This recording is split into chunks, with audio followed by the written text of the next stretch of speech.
Our reading today is from 1 Thessalonians chapter 3, verses 6 to 10.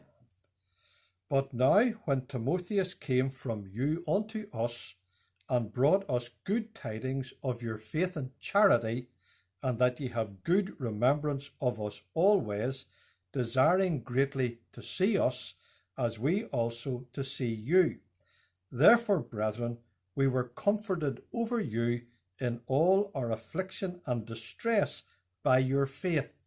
For now we live if ye stand fast in the Lord.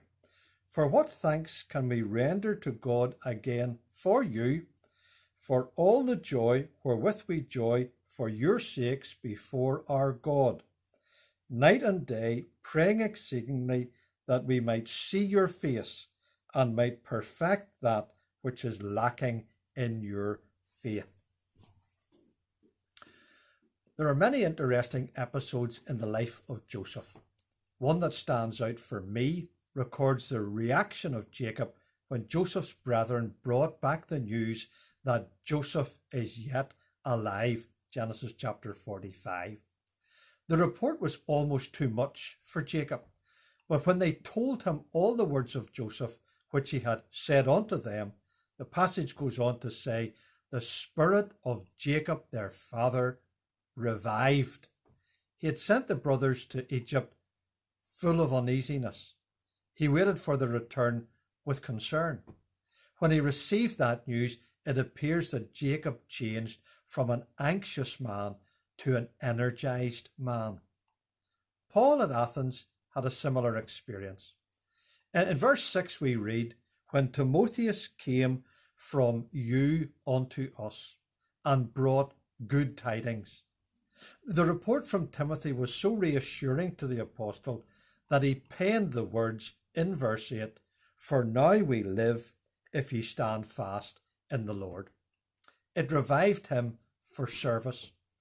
The affliction and distress that he writes about in verse 7 was replaced with thanksgiving and joy in verse 9.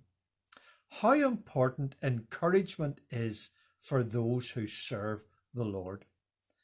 We can be inclined to eke encouragement out as if it were a rare commodity.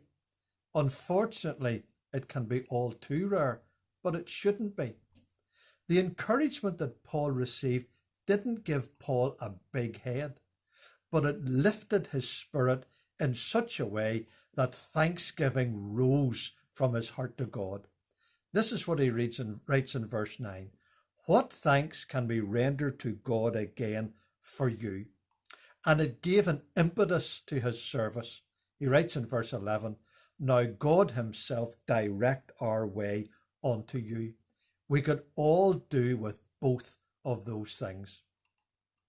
What gave Paul particular delight was the report that he got about the Thessalonians' faith and charity, or more correctly, faith and love.